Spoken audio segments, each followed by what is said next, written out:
నమస్తే అందరికీ వ్యవసాయం అదే సాక్షి ఆశయం పల్లె నుంచి పట్టణం దాకా గ్రామం నుంచి నగరం దాకా అందరికీ అగ్రికల్చర్ లోటుపాట్లు తెలియచేసే వ్యవసాయ రంగ స్పెషల్ బులెటిన్ నంద్యాల వారి నంది పైపులు సమర్పించు రైతు రాజ్యంలోకి స్వాగతం।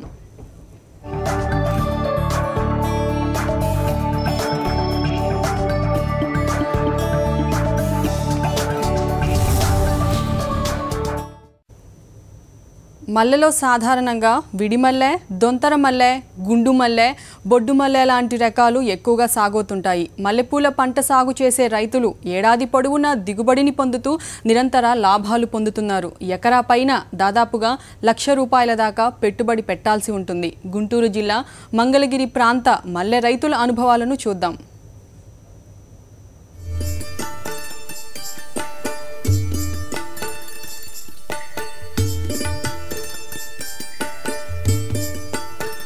మల్లె మొక్కలను తేలికపాటి నేలల్లో నాటాలి।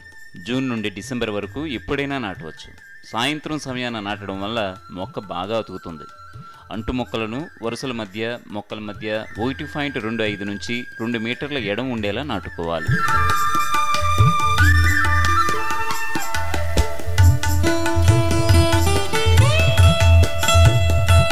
మల్లె తోటలో లేత చిగురు నుంచే పూలు వస్తాయి కాబట్టి ప్రతి సంవత్సరం డిసెంబర్ జనవరి మాసాల మధ్యన ఆకులు రాల్చడం, కొమ్మ కత్తిరింపులు తప్పనిసరిగా చేపట్టాలి। కొమ్మలు కత్తిరించడానికి 10-15 రోజుల ముందు నీరు కట్టడం ఆపేయాలి।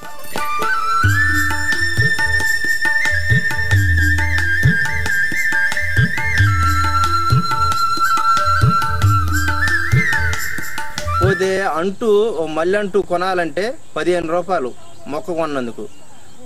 అది పీకి ఒడ్డుకు చేరితే ₹5। అక్కడి నుంచి ఇక్కడ బాడీకి ఇక్కడ వేసుకొని వస్తే వడపు నుంచి తీసుకొస్తాం, కొన్ని ఏమో కడిపలంక నుంచి తీసుకొస్తాం। అంటుకొచ్చేదానికే ఒక ₹5 ఛార్జీ పడిద్ది। ఇక్కడ గొయ్యి తీసి అంటు పూడ్చినందుకు ₹5 అంటే చేలో ఒక మొక్క నాటినందుకు ₹30 అవుతుంది। అది చేనుకు వచ్చేదానికి ఒక ఎకరానికి 1000 మొక్క పడిద్ది। 1000 అంటే ₹30 అంటే 30,000 పోతే ప్లస్ చేను దున్నినందుకు కానీ ఎరువు మట్టికి కానీ అది ఒక 30,000 ₹60,000 మొక్క నాటితే అవుతుంది। తర్వాత దాంట్లో మధ్యలో ఏదన్నా కొద్దిగా మినుము కానీ ఏదో ఒకటి వేసుకుంటాము।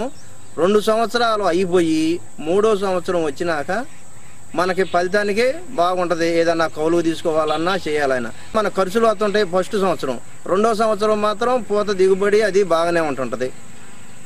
ఒక నెల రోజులు దాటినాక 20 అనే ఎరువు మందు బలం మందు ఎకరానికి 2 కట్టల కాడికి వేస్తాం। అంటే ఇది కట్ట వచ్చేదానికి ₹900 నుంచి ₹1000 కాసుకొని ఉంది।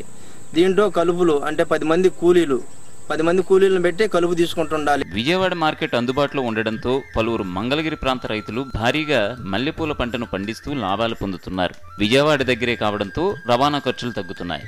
ఎవరికి వారు తమ ద్విచక్ర వాహనాల్లో పంటను మార్కెట్కు తరలించి లాభాలు పొందుతున్నారు।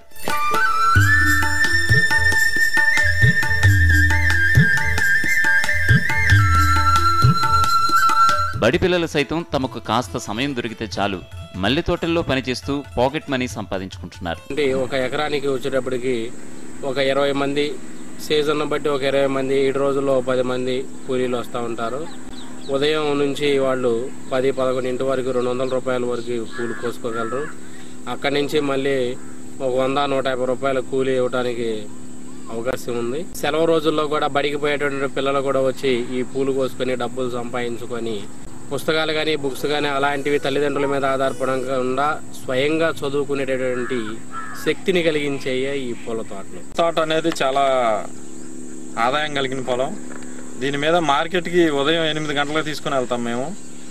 కేజీ మంచి రోజు అయితే 300 నుంచి 500 వరకు ఉంటుంది। చిన్నపిల్లలు పెద్దవాళ్ళు అందరూ కూడా చక్కగా కేజీ 2 కేజీలు పూలు కోసుకొని సాయంత్రం మధ్యాహ్నానికి 10ంటికల్లా 100-200 సంపాదించుకుంటారు। విజయవాడ పూల మార్కెట్ వ్యాపారులు కూడా తమ ప్రాంత రైతులకు అవసరమయ్యే ఆర్థిక సాయాన్ని ముందే అందిస్తున్నారు। పంటను విక్రయించినప్పుడు తాము రుణాలుగా ఇచ్చిన డబ్బును మినహాయించి రైతులకు డబ్బులు చెల్లిస్తున్నారు। అభిరామకృష్ణ, సాక్షి న్యూస్, మంగళగిరి, గుంటూరు జిల్లా।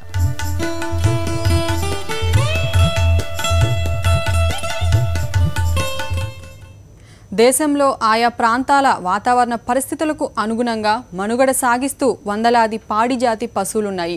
వాటిలో దేశీయ గోవుల వైవిధ్యం మన దేశ రైతుల జీవితాలకు భరోసాగా నిలిచింది. రైతుకు చేదోడు వాదోడుగా నిలిచే వివిధ జాతుల గోవులు ఒకే చోట కనిపిస్తే కలిగే ఆనందమే వేరు అంటున్నారు గో సందర్శనను తిలకించిన ప్రజలు. పశ్చిమ గోదావరి జిల్లా గోష్పాద క్షేత్రంలో జిల్లా రైస్ మిల్లర్స్ అసోసియేషన్ అధ్యక్షుడు శ్రీ రంగనాథరాజు ఏర్పాటు చేసిన పశు ప్రదర్శన పుష్కరాలకు వచ్చిన ప్రజలను ఆకట్టుకుంటుంది. దీనిపై మరింత సమాచారాన్ని కొవ్వూరు నుంచి మా ప్రతినిధి వినాయక్ అందిస్తారు. గోదావరి జిల్లా రైస్ మిల్లర్స్ అసోసియేషన్ అధ్యక్షుడు చెరుకువాడ శ్రీ రంగనాథరాజు తన ఇంటి నుంచి ప్రత్యేకంగా ఇక్కడ గో ప్రదర్శనశాల ఏర్పాటు చేయడం కోసం వివిధ రకాల గోవులను ఈ ప్రాంతానికి తీసుకురావడం జరిగింది. కొవ్వూరులో గోష్పాద క్షేత్రం సమీపంలో సుమారుగా 15 రకాల జాతి ఆవులను ఇక్కడ తీసుకొచ్చి పరిచయం చేస్తున్నారు. కొమ్ములు 2 ఉన్న దాన్ని కాక్రిజ్ జాతి అంటాం. ఇది రాజస్థాన్ రాష్ట్రంలో విస్తారంగా కనిపిస్తుంది.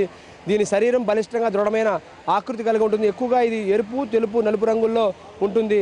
ఇక్కడ మనం చూస్తున్న ఈ ఆవు కూడా సాహివాల్ జాతి. దీనిని హర్యానా, రాజస్థాన్ రాష్ట్రాల్లో ఎక్కువగా కనిపిస్తుంది. మధ్యస్థంగా ఉండి శరీరాకృతితోటి బలిష్టంగా ఉంటుంది. ఎక్కువగా ఇది ఎరుపు రంగులో ఉంటుంది. అలాగే ఇక్కడ చూస్తున్న ఈ ఆవి దీనిని గిరిజాతిగా పిలుస్తాము. ఇది అత్యంత ప్రసిద్ధమైన జాతిగా చెప్పుకోవచ్చు ఆవుల్లో. ఇది ఎక్కువగా గుజరాత్ రాష్ట్రంలో కనిపిస్తుంది. మన ఆంధ్రప్రదేశ్ రాష్ట్రానికి సంబంధించిన ఒంగోలు జాతి ఆవుగా దీన్ని చెప్పుకోవచ్చు. ఇది కూడా అత్యంత అంతరించిపోతున్న ఒంగోలు జాతి ఆవులను రక్షించడం కోసం ప్రత్యేకంగా ఈ ఆవును, అదేవిధంగా పక్కన మనం చూడొచ్చు ఒంగోలు జాతికి సంబంధించిన గిత్తను కూడా చూడవచ్చు. ఈ రెండింటిని కూడా ఈ ప్రదర్శనశాలలో పెట్టడం జరిగింది. ఇది కృష్ణా జిల్లాను, అదేవిధంగా ఒంగోలు, ప్రకాశం జిల్లాలో ఎక్కువ కనిపిస్తుంది. గోదావరి జిల్లాలో కూడా ఎక్కువగా ఇవి కనిపిస్తుంటాయి. వీటి శరీరాలు అత్యంత బలంగాను ఉంటాయి, దృఢంగా ఉంటాయి. పాడికి, వ్యవసాయానికి కూడా ఇది అత్యంత అనుకూలంగా ఉంటాయని చెప్పబడుతుంది. తెలుపు, ఎరుపు, నలుపు రంగుల్లో ఇవి కలిగి ఉంటాయి. దీనిని రెడ్ ఖాందారి అంటారు. ఇది మహారాష్ట్రలో ఎక్కువగా కనిపిస్తుంది. ఇది కూడా 2 చిన్న కొమ్ములతోటి సూదిగా ఉంటుంది, బలిష్టంగా దృఢంగా ఉంటుంది. ఎరుపు రంగులో మాత్రమే ఇది ఎక్కువ కనిపిస్తుంది. దీని కొమ్ములు మధ్యస్థంగా ఉంటాయి. ఇది అత్యధికమైన పాడిస్తుంది. అలాగే ఇక్కడ దీన్ని చూస్తే కనుక రాఠీ జాతిగా పిలువబడుతుంది. ఇది కూడా ఎక్కువగా హర్యానా ప్రాంతంలో ఉంటుంది. హర్యానా రాష్ట్రం నుంచి ఎక్కువగా కనిపిస్తుందని చెప్పుకోవచ్చు. ఎత్తుగా, బలిష్టంగా, గాంభీర్యంగా ఉంటుంది. తెలుపు, నలుపు రంగుల్లో ఇది కనిపిస్తుంది. ఇది అమృతవల్లిగా చెప్పబడుతుంది. ఈ అమృతవల్లి జాతి కర్ణాటక రాష్ట్రం. దీని కొమ్ములు కూడా నిటారుగా ఉంటాయి, ఎక్కువగా తక్కువ ఎత్తులో ఉంటుంది. ఇది కూడా నలుపు, ఎరుపు, తెలుపు రంగులో ఉంటుంది. అటువైపు వెళ్తే ఇంకా ఇది కపిల ఆవుగా చెప్పుకోవచ్చు. తెలుగు రాష్ట్రాల్లో చాలా అరుదుగా కనిపిస్తుంది. ఇది కూడా దీని శరీరాకృతి కూడా బలిష్టంగా, దృఢంగా, ఎంతో ఆకర్షణీయంగా ఉంటుంది. సూర్యశక్తిని ఇది ఎక్కువగా గ్రహించడం జరుగుతుంది. దీని పేడ కానీ, మూత్రం కానీ, పాలు కానీ, నెయ్యి కానీ అత్యంత విలువైన శక్తిగా దీన్ని చెప్పుకోవచ్చు. ఇది కూడా అత్యంత విలువైన జాతి సంబంధించిన ఆవుగా చెప్పుకోవచ్చు. దీని జాతి పేరు డియోని అంటారు. ఇది ఎక్కువగా జహీరాబాద్లో కనిపిస్తుంది. ఎత్తుగా, సన్నంగా, బలిష్టంగా కాలుతూ ఉంటుంది. ఇది పొంగనూరు జాతి ఆవుగా చెప్పుకోవచ్చు. ఈ పొంగనూరు జాతి ఆవులు అత్యంత ప్రసిద్ధమైనవి. వీటి ఎత్తు చాలా తక్కువగా ఉంటుంది. నేల నుంచి చూసుకుంటే కేవలం 2 అడుగులు నుంచి 1 అడుగున్నర, 2 అడుగులు మాత్రమే ఎక్కువ ఉంటాయి. వీటిని పలమనేరు, చిత్తూరు జిల్లాల ప్రాంతంలో ఎక్కువగా కనిపిస్తాయి.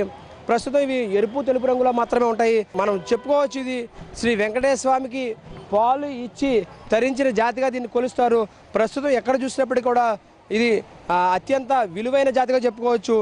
ఎన్ని అపార్ట్మెంట్లు కల్చర్ పెరిగిపోయిన తర్వాత ఈ అపార్ట్మెంట్లో ఈ జాతి ఎక్కువగా నివసిస్తుందనిగా చెప్పుకోవచ్చు. ముఖ్యంగా భూమికి సంబంధించిన గురుత్వాకర్షణ శక్తిని ఇది ఎక్కువగా కలిగి ఉంటుంది. దీని ప్రత్యేకత. అలాగే ఇక్కడ కనిపిస్తున్న ఈ జాతి పేరు వేచూరు జాతి. ఇది కేరళ రాష్ట్రంలో విస్తారంగా ఉంటుంది. మొత్తంగా ఇక్కడ ఈ ప్రదర్శనశాల ఏర్పాటు చేయడం ద్వారా సుమారుగా ఒక 15 రకాల జాతులను ఇక్కడ ఉన్న ప్రజలకు పరిచయం చేసే కార్యక్రమంగా ఈ జిల్లా రైస్ మిల్లర్స్ అసోసియేషన్ ఆధ్వర్యంలో దీన్ని చెప్పుకోవచ్చు.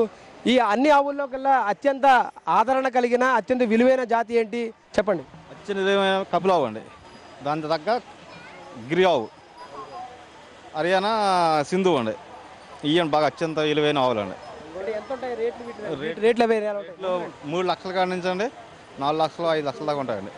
ఇంకా కూడా కొంతమంది ఇంకా లక్షల్లో కూడా కొనుగోలు ఉంటారా? ఒంగోలులో కూడా లక్షల మీద కొనుగోలు ఉంటారండి. ఒంగోలు జాతి కూడా బాగా అత్యంతమైన రేట్లు ఉంటాయండి.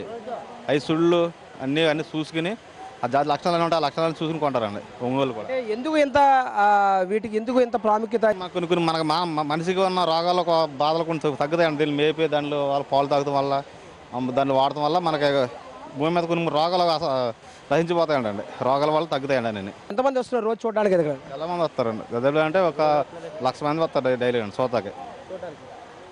అలాగే భోజనాలు కూడా 1,00,000 మంది దాకా భోజనాలు జరుగుతున్నాయి డైలీ అండి. మీకు చూస్తే ఏమనిపిస్తుంది? ఇన్ని రకాల జాతి ఆవులను ఒక్క దగ్గరే చూడడం అనిపిస్తుంది మీకు చెప్పండి. చాలా ఆనందంగా అనిపిస్తుందండి. అంటే గోవుని పవిత్ర జంతువుకి నాకు గుర్తించారు. గోవుని ప్రతి ఒక్కరు దండం పెట్టుకుంటారు.